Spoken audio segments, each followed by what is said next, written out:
So hello guys, welcome back to my channel study law with Apeksha. आज हम लोग पढ़ेंगे इंडियन कॉन्ट्रैक्ट एक्ट का टॉपिक कैपेसिटी टू कॉन्ट्रैक्ट, मतलब कौन कौन कैपेबल है कॉन्ट्रैक्ट करने के लिए। तो चलिए शुरू करते हैं। सबसे पहले समझते हैं कि कैपेसिटी टू कॉन्ट्रैक्ट का मतलब क्या होता है। कैपेसिटी टू कॉन्ट्रैक्ट का मतलब होता है कि किसी पर्सन की लीगल एबिलिटी कि वो वैलिड और इन्फोर्सेबल कॉन्ट्रैक्ट कर सके। सिंपल शब्दों में कहे तो हर इंसान कॉन्ट्रैक्ट नहीं कर सकता, सिर्फ वही लोग कॉन्ट्रैक्ट कर सकते हैं जो लॉ के अकॉर्डिंग कम्पिटेंट होते हैं। अगर किसी पर्सन के पास कैपेसिटी नहीं है तो उसका एग्रीमेंट वॉइड होगा, ठीक है, बिल्कुल इनवैलिड माना जाता है। जिसका कैपेसिटी है ही नहीं कॉन्ट्रैक्ट करने का और उसने कॉन्ट्रैक्ट कर दिया। अब हम लोग देखेंगे who is competent to contract. Section 11 of Indian contract act के अकॉर्डिंग लॉ कहता है हर पर्सन कॉन्ट्रैक्ट कर सकता है जो एज ऑफ मेजॉरिटी का हो, साउंड माइंड का हो और किसी लॉ के अंडर डिस्क्वालिफाइड ना हो। इसका मतलब पर्सन को 3 कंडीशन फुलफिल करनी होगी, ठीक है। फर्स्ट है मेजर होना चाहिए, सेकंड है साउंड माइंड का होना चाहिए एंड थर्ड है लॉ से डिस्क्वालिफाइड नहीं होना चाहिए। अगर इनमें से एक भी कंडीशन मिसिंग है तो कॉन्ट्रैक्ट वैलिड नहीं होगा, ठीक है। तो चलिए अब जानते हैं एज ऑफ मेजॉरिटी क्या होता है। इसका मतलब इंडियन मेजॉरिटी एक्ट 1875 के सेक्शन 3 के अकॉर्डिंग लॉ कहता है कि जो पर्सन इंडिया में डोमिसाइल्ड है वो 18 साल कंप्लीट करते ही मेजर हो जाता है, ठीक है।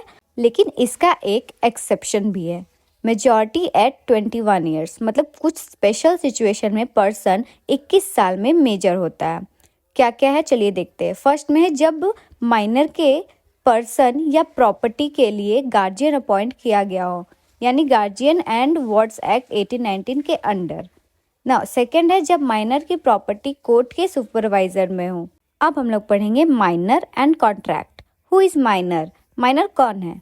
तो जो पर्सन 18 साल कंप्लीट नहीं करता या स्पेशल केसेस में 21 साल कंप्लीट नहीं करता उसे माइनर कहते हैं, ठीक है।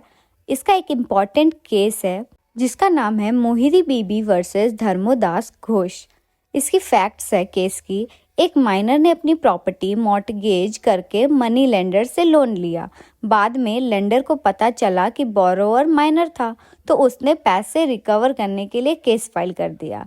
कोर्ट ने यहाँ हेल्ड किया कि माइनर का एग्रीमेंट वॉइड एब इनिशियो होता है, मतलब स्टार्टिंग से ही वॉइड होता है, शुरू से ही वॉइड होता है। अब हम लोग देखेंगे legal effects of minors agreement. Basic rule क्या है कि इंडियन कॉन्ट्रैक्ट एक्ट के अकॉर्डिंग माइनर का एग्रीमेंट शुरू से ही वॉइड होता है क्योंकि माइनर के पास लीगल कैपेसिटी नहीं होती है। फर्स्ट, माइनर का कॉन्ट्रैक्ट वॉइड होता है और माइनर्स बाउंड नहीं होता, मतलब माइनर लीगली कम्पिटेंट नहीं होता, इसलिए उसका एग्रीमेंट लॉ की नज़र में इनवैलिड होता है। चाहे माइनर ने पैसे या गुड्स ले लिए हो फिर भी उसे पैसे वापस करने के लिए फोर्स नहीं किया जा सकता, उसकी प्रॉपर्टी अटैच या सेल नहीं की जा सकती।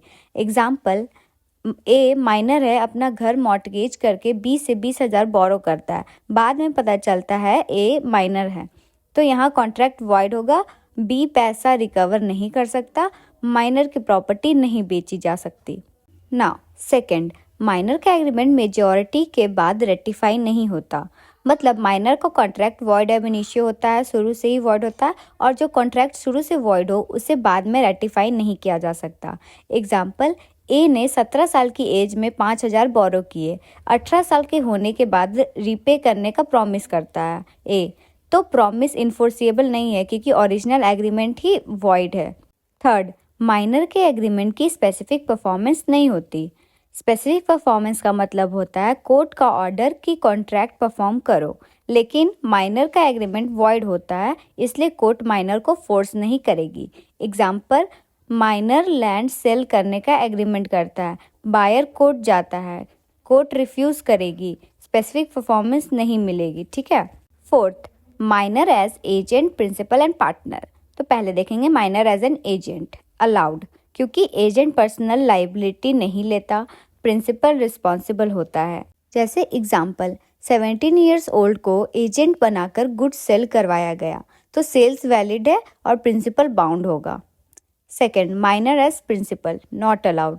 माइनर खुद कॉन्ट्रैक्ट नहीं कर सकता इसलिए वो एजेंट भी अपॉइंट नहीं कर सकता, एग्जाम्पल, माइनर जो है वो बी को एजेंट बनाता है, तो यहाँ अपॉइंटमेंट इनवैलिड है।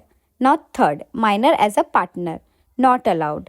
पार्टनरशिप कॉन्ट्रैक्ट पे बेस्ड होती है, माइनर कॉन्ट्रैक्ट नहीं कर सकता, इसलिए माइनर पार्टनर नहीं बन सकता। ठीक है। Now fourth, minor admitted to benefits of partnership, allowed. Minor partner नहीं होता लेकिन प्रॉफिट्स के बेनिफिट्स ले सकता है। ठीक है। एग्जाम्पल, ए और बी पार्टनर्स है, सी माइनर है, उसको फर्म के बेनिफिट्स एडमिट करते हैं, तो यहाँ सी को प्रॉफिट मिलेगा लेकिन सी लॉसेस के लिए पर्सनली लायबल नहीं होगा। Now, person of unsound mind, मतलब section 12 of Indian contract act के अकॉर्डिंग पर्सन तब साउंड माइंड का माना जाता है जब वो कॉन्ट्रैक्ट को समझ सके और अपने इंटरेस्ट पर उसका रैशनल जजमेंट बना सके। ठीक है। एक इम्पॉर्टेंट बात है, साउंड माइंड कॉन्ट्रैक्ट के टाइम होनी चाहिए एकदम। Now, categories of unsound mind. पहला है लूनेटिक, मतलब परमानेंट अनसाउंड नहीं होता है, कभी कभी लूसिड इंटरवल आता है। लूसिड इंटरवल मतलब कभी कभी वो कॉन्शियस से अनकॉन्शियस हो जाता है, तो इसमें अगर लूसिड इंटरवल में कॉन्ट्रैक्ट करे तो कॉन्ट्रैक्ट वैलिड है।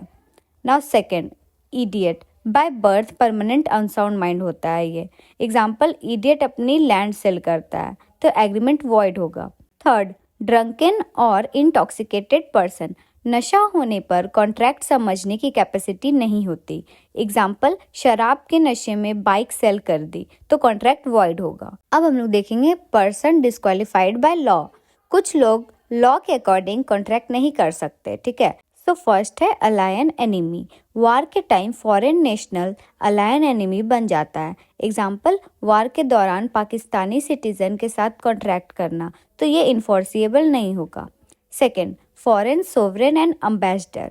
Foreign sovereign and ambassador legal immunity होती है उनके पास, तो कंसेंट के बिना स्यू नहीं कर सकते उन लोग को। थर्ड, कन्विक्ट, इम्प्रिजमेंट के टाइम कोई पर्सन कॉन्ट्रैक्ट नहीं कर सकता अगर गवर्नमेंट परमिशन ना हो तब, अगर गवर्नमेंट परमिशन हो तब वो कर सकता है। Fourth, corporation and companies. Company सिर्फ अपने लीगल पावर्स के अंदर ही कॉन्ट्रैक्ट कर सकती है। ठीक है। एग्जाम्पल, कोई कंपनी मैरिज कॉन्ट्रैक्ट नहीं कर सकती, यहाँ अल्ट्रा वायरस कॉन्ट्रैक्ट है जो कि वॉइड होता है। अल्ट्रा वायरस कॉन्ट्रैक्ट मतलब कोई कंपनी अपनी पावर से बियॉन्ड जाके काम करे, तब अल्ट्रा वायरस कॉन्ट्रैक्ट होता है जो कि वॉइड होता है। Now fifth, insolvent, property receiver के पास होती है। ठीक है। एग्जाम्पल, इंसॉल्वेंट अपना घर सेल नहीं कर सकता जब तक डिस्चार्ज ना हो। तो गाइस, आज के लिए बस इतना ही, मिलते हैं नेक्स्ट वीडियो में। अगर आपको वीडियो पसंद आया हो तो लाइक और सब्सक्राइब ज़रूर करना, और प्लीज़ बेल आइकन दबा देना, नोटिफिकेशन अलाउ रखना, ताकि नेक्स्ट वीडियो में जब मैं अपलोड करूं तो आपके पास नोटिफिकेशन चला जाए। Thank you.